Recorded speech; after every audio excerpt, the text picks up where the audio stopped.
आपकी मुलाकात करवाने जा रहे हैं एक ऐसी पर्सनैलिटी से, जिनका ताल्लुक वकालत से है और एक बहुत बेहतरीन कानूनदान है। बल्कि ये पाकिस्तान से भी अपनी डिग्री हासिल कर चुके हैं और बैनुल-अक़वामी सतह से भी। तो आज हम इनसे मिलते हैं। चलिए, अस्सलाम वालेकुम सर। वालेकुम अस्सलाम। कैसे हैं सर आप? जी, अल्हम्दुलिल्लाह। जी सर, आपका बहुत-बहुत शुक्रिया नूर मीडिया में आज हमें अपना स्पेशल इंटरव्यू देने के लिए। बहुत शुक्रिया आपका, नूर मीडिया का यहाँ तशरीफ़ आफ़री का। सर, मेरा सवाल आपसे ये है कि आपने अपनी एजुकेशन का इब्तिदा कहाँ से लिया? आम, मेरी पैदाइश लाहौर से और इस तरह गवर्नमेंट के बुनियादी जो स्कूल थे, गवर्नमेंट के स्कूल, उन्हीं से मेरी बुनियादी तालीम मैंने हासिल की। बाद में गवर्नमेंट कॉलेज लाहौर से तालीम हासिल की। इसके बाद पंजाब यूनिवर्सिटी से एलएलबी किया। बल्कि पंजाब लॉ कॉलेज गुलबर्ग में अभी उस वक़्त पहला ही इसका साल था, वहाँ से हमने एलएलबी किया और वकालत में आए। 91 से वकालत में अपने कोशिशें कर रहे हैं। उसके बाद अल्हम्दुलिल्लाह मुख्तलिफ़ वैरायटी के एतबार से हमें वकालत में मुख्तलिफ़ केसेस करने की तौफ़ीक मिली। बहुत सारे पोजीशंस हमने एंजॉय की और कोशिश की है आज तक के क्लाइंट्स के लिए अपने जो मोकलीन हैं उनके लिए हमें इंसाफ दिलाया जा सके। ह्यूमन राइट्स में मेरा बड़ा बिलीफ है। बहुत सारे लोगों के लिए आज तक सैकड़ों मैटर्स जो है, बल्कि हज़ारों मैटर्स जो हैं, वो हम फ्री ऑफ कॉस्ट कर चुके हैं। और इसी एतबार से देखा जाए तो 2000 तक मुझे यहाँ पाकिस्तान में इत्तेफाक हुआ वकालत करने का। When I was a very busy lawyer. तो उसके बाद फिर मेरा फर्दर स्टडीज़ पे ज़्यादा ध्यान हुआ। मैं फिर इंग्लैंड में मुझे बार एट लॉ करने की और पीएचडी करने की तौफीक मिली। तो वहाँ से कैम्ब्रिज से मैंने डॉक्टरेट किया। और मैं समझता हूँ कि ये जो हमारे यहाँ आर्बिट्रेशन लॉ और एडीआर ऑल्टरनेट डिस्प्यूट रेजोल्यूशन का स्कोप है, ताकि इंसाफ के तकाजे जल्द और मौसर तरीके से कायम किया जा सके। और अदालतों में जो डिले होती है, ताख़ीर से लोगों का इंसाफ से एतबार उठ जाता है। तो मैंने ये इरादा किया कि इस फील्ड को ज्वाइन किया जाए, इस फील्ड को अडॉप्ट किया जाए और यहाँ पे पाकिस्तान में आके इसका शऊर दिया जाए। तो अब मेरी दिन रात ये कोशिश होती है कि बहुत सारे जो अदारे हैं, बहुत सारे जो ट्रेड प्रोफेशंस हैं, इनको और इवन यहाँ के वकालत में मुख्तलिफ जो बार्स हैं, जैसे इस्लामाबाद हाई कोर्ट बार है, लाहौर हाई कोर्ट बार है, इसमें हमने इस चीज़ का अदराक दिया है और दे रहे हैं गाहे बगाहे।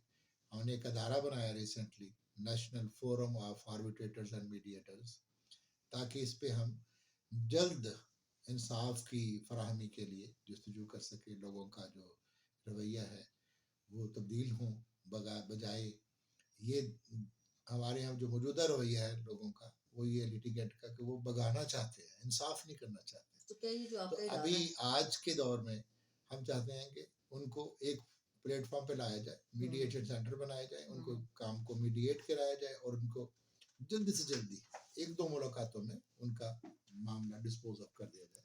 तो क्या इसके ये चीज़ें हम मतलब दीगर तालीम के साथ ये हम इस पे बहुत सारी ट्रेनिंग भी दे रहे हैं। मेरा अदारा है, उस पे हम ट्रेनिंग दे रहे हैं। तो क्या सर जो आपका इदारा है, इस तक लोगों को पहुंचने का क्या तरीकाकार है? जैसे कि आप एक इदारे का नाम बता रहे हैं, तो आवाम किस तरह से, जैसे कि आम एक बंदा है, उसको इंसाफ चाहिए, तो वो किस तरह से आपसे एसोसिएट हो सकता है आपके इदारे के थ्रू? हमने लाहौर हाई कोर्ट के चीफ जस्टिस साहब से मुलाकात में भी और इस तरह जो सेशन जज साहब हैं मुख्तलिफ अजला के, उनसे मुलाकातें करके उनको ये रिक्वेस्ट की कि आप बहुत सारे ऐसे मुकदमात जैसे कि जदाद के मुकदमात हैं, फैमिली के मुकदमात हैं, लेन देन के मुकदमात हैं, या जहाँ तक कि देखिए हमारे यहाँ कसात और दियत का कानून मौजूद है, इसमें जो गुंजाइश है कि आप उसको टेबल पे बैठ के सॉर्ट आउट कर लें, तो कंपनसेट कर दें। तो इसलिए हम रिक्वेस्ट करते हैं कि आप हमारे अदारे की तरफ, हमारा अदारा जो है इसमें Lahore international centre for dispute resolution, इस तरह इसके अलावा हमने एक बनाया हुआ है the ADR centre, alternate dispute resolution centre. तो हम ट्रेनिंग सेशंस भी करते हैं। हमने लाहौर चैम्बर ऑफ कॉमर्स में, इसी तरह इस्लामाबाद चैम्बर ऑफ कॉमर्स में, गुजरात चैम्बर ऑफ कॉमर्स में, मुख्तलिफ अदारों में मुख्तलिफ जो कॉरपोरेट सेक्टर्स हैं उनमें हम इंडस्ट्रीज लेवल पे हम उनको ट्रेनिंग दिलाते हैं, ट्रेनिंग देते हैं ताकि उनको शऊर पैदा हो और वो लोग आहिस्ता आहिस्ता ये चीज़ें रुझान पकड़ रही हैं, तो लोग फिर मज़ीद ट्रेनिंग करना चाहते हैं। इस तरह हमने इस्लामाबाद में पिछले साल भी कोरोना से पहले हमने मुख्तलिफ ट्रेनिंग्स की, जिसमें हमने गवर्नमेंट सेक्टर से, फेडरल गवर्नमेंट से और मिनिस्ट्री ऑफ फॉरेन अफेयर्स से हमने बहुत सारे लोगों को इनवाइट किया और हमने उनको ट्रेन किया। इससे शऊर पैदा हुआ और लोगों को बाद इससे इदराक पैदा होता है। इस तरह हम चाहते हैं कि जो ट्रेड है, इंटरनेशनल ट्रेड, उस पर भी लोगों को शऊर पैदा हो और वो बजाय ये कि लिटिगेशन में अपना टाइम वेस्ट करने के वो टेबल पे बैठे और इसको डिसाइड करके और सॉल्व करें। कॉन्फ्लिक्ट है वो जल्दी से सॉल्व हो सकता है। तो सर आपकी जिंदगी में ऐसी क्या अचीवमेंट्स रही जो आपके लिए अभी भी मेमोरेबल है? अल्हम्दुलिल्लाह मुझे बहुत सारी तौफीक मिली, बहुत सारे ऐसे केसेस हैं जो इस एतबार से तारीखी नोयत के हमल हैं। मैंने 8 किताबें लिखी हैं लॉ के सब्जेक्ट पे, सीएसएस के सब्जेक्ट्स पे, तो मुझे फ़ख्र है कि वो लोग उससे मुस्तफ़ीद होते हैं। मैं चाहता हूँ कि लोगों में नाफ़िर नाज के तौर पर ये शख्सियत पहचानी जाए। लॉयर होने के नाते मैंने अपनी तरफ से बहुत सारी कोशिशें की हैं। मैं एक टीचर भी हूँ, प्रोफेसर हूँ। मैं मुख्तलिफ जो क्लासेस हैं LLB, LLM, PhD के एतबार से उनको लुक आफ्टर करता हूँ। तो मेरी कोशिश होती है कि उनको मैं अपनी बेस्ट एफर्ट्स का निचोड़ उनके साथ ट्रांसफ़र करूँ, उनको एक क्वालिटी एजुकेशन जो है वो दे सकूँ। तो यही मेरा फ़ख्र है और अल्हम्दुलिल्लाह मुझे तौफीक मिली कि मैंने इंटरनेशनल कोर्ट ऑफ आर्बिट्रेशन में मुझे जाने का इत्तेफाक हुआ। मैं वहाँ पे as a member, as a जज बहुत सारे अवार्ड पास कर चुका हूँ। मैं अपने जो Kuala Lumpur regional court of arbitration है उसका हिस्सा हूँ, Dubai international court of arbitration का हिस्सा हूँ, London international court of arbitration का हिस्सा हूँ। तो वहाँ मुझे जितने भी कंस्ट्रक्शन के हवाले से डिस्प्यूट है इंटरनेशनली वो देखने का मौका मिलता है, या स्पोर्ट्स के हवाले से जो इंटरनेशनली किसी भी जगह पे कोई डिस्प्यूट राइज होगा वो मुझे उसमें उसको देखने का मौका मिलता है और मैं उसको उसको सुन के हम अवार्ड पास करते हैं और ये एक पाकिस्तान की तरफ से हमारी बहुत बेहतरीन कंट्रीब्यूशन है। तो सर क्या आप इस बात पे एग्री करेंगे कि जो हमारे मुल्क में लॉ की एजुकेशन दी जाती है वो इंटरनेशनल लेवल के साथ मैच अप की जा सकती है? जब प्राइवेट सेक्टर इस फील्ड में आया है तो बहुत सारे ऐसे लोग हैं जो रेलिवेंट लोग हैं, जिन्होंने कानून में बहुत आला मुकाम हासिल किए, जिनकी नजर बीनी जो है वो बहुत कमाल, मतलब कमाल कमाल हद तक पहुंच चुकी हुई है। वो लोग जहाँ जैसे पाकिस्तान कॉलेज ऑफ लॉ है, स्पिरिट कॉलेज ऑफ लॉ है, इसी तरह कादिज़म कॉलेज ऑफ लॉ है, इसी तरह लम्स है, इस तरह और कुछ अदारे हैं जिन्होंने बहुत एक नाम पैदा किया और उनके यहाँ जो तरीका तदरीस मौजूद है वो यकीनन एक डिफरेंस क्रिएट करते हैं। ऐसे लोग जो कि उसको बिजनेस की तरफ रन करना चाहते हैं या फोकस नहीं कर सकते, मेरा रुझान बहरहाल मैं उनको कभी भी अप्रिशिएट नहीं कर सकता और मैं चाहूँगा कि पाकिस्तान बार काउंसिल और जो सूबाई बार काउंसिल्स हैं वो बड़ा कीन होके इनको फोकस करें और जहाँ भी रेगुलेटरी बॉडीज, यानी अगर वकालत के अतबार से देखा जाए तो प्रोविंशियल जो बार काउंसिल होती है उनको चाहिए कि वो मेयर्स ऐसे अडॉप्ट करे ताकि जो इनका मकसद है वकालत के अतबार से जो कंडक्ट है उसको सुपरवाइज किया जा सके।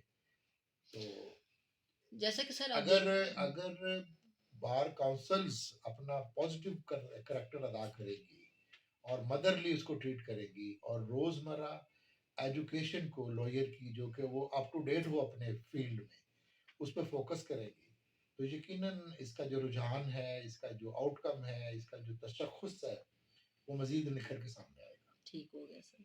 सर ये भी एक सवाल आता है ना कि जैसे कि फीमेल्स लॉ की तरफ आना चाह रही होती हैं लेकिन बहुत बुरे तासुब बनाए जाते हैं, उनको रोक दिया जाता है लॉ की तरफ, तो क्या आप इसके हवाले से आप क्या रोशनी डाल रहे हैं, थोड़ी सी अवेयरनेस दें इसके ऊपर? मेरा ख्याल है कि ये एक गलत फहमी है लोगों की, अच्छा, खाम ख्याली है। देखिए जितना कोई मर्द लॉयर इफेक्टिव हो सकता है उतनी ही एक औरत भी खातून लॉयर भी इफेक्टिव हो सकती है। तरक्की याफ्ता ममालिक में अगर हम देखते हैं तो खवातीन जो है वो उतनी ही इफेक्टिव हैं। हमारे यहाँ इसकी मिसालें मिलती हैं हमारे यहाँ फ़खरुन्निसा जस्टिस रही हैं फ़खरुन्निसा खोखर। इसी तरह हमारे यहाँ तलत यकूब, ये 90s में जजेस रही हैं। अभी इस वक़्त भी 2 फीमेल जजेस हमारे यहाँ लाहौर हाई कोर्ट में मौजूद है, इस्लामाबाद हाई कोर्ट में फीमेल जज मौजूद हैं, कराची हाई कोर्ट में फीमेल जज मौजूद हैं, हमारे यहाँ केपी में भी फीमेल जजेस मौजूद हैं। इस तरह ये चीज़ें, और इसी तरह हमारे यहाँ मेरा ख्याल है 20 से 25% सिविल जजेस जो है वो लॉयर हैं, तो अच्छा इतराक है उनको। इसके अलावा वकालत के एतबार से देखा जाए तो उसमें भी बहुत पॉजिटिव रोल अदा कर रही है। तो अगर उनकी ट्रेनिंग और उनको सपोर्ट हो अखलाकी तौर पे, घरों से माँ बाप उनको अच्छा सा अप्रिशिएट करें, तो ये एक ज़बरदस्त शऊर वाला फील्ड है जिसमें पढ़ने लिखने के अलावा एक इंतहाई अदराक रखने वाले लोग जो हैं वो इस फील्ड में आने चाहिए और आ सकते हैं और हैं मौजूद। कुछ ऐसे लोग हैं जो कि अखलाकियात को के तकाजे पूरे नहीं कर पाते और शायद वो वक्त के लिहाज से वो इसको इसकी तशख़्ख़ुस को और इमेज को ख़राब करते हैं। लेकिन मैं समझता हूँ कि बुरे लोग अगर किसी भी फील्ड में होंगे तो वो उस फील्ड को तबाह करेंगे, उनमें उस फील्ड का कसूर नहीं है। इसी तरह हर प्रोफेशन में, डॉक्टर्स प्रोफेशन में, नर्सिंग के प्रोफेशन में, अकाउंटेंसी में, आप बिजनेस के प्रोफेशन में देख लें, कहीं भी देखेंगे तो फीमेल आगे आ रही है, लॉ में भी आगे आ रही है और ये बहुत ही खुशहाल बात है। बहुत शुक्रिया सर आपका। लास्ट में मैं आपसे ये पूछना चाहूंगी कि आप हमारी आवाम को क्या पैगाम देना चाहेंगी अवेयरनेस के मामले में, जैसे कि एजुकेशन हो गया। लास्ट में आजकल हमारे मुल्क की जो कंडीशन बनी हुई है कोविड के हवाले से, हमारा एजुकेशन सिस्टम बंद कर दिया गया है, क्लोज कर दिए गए इदारे।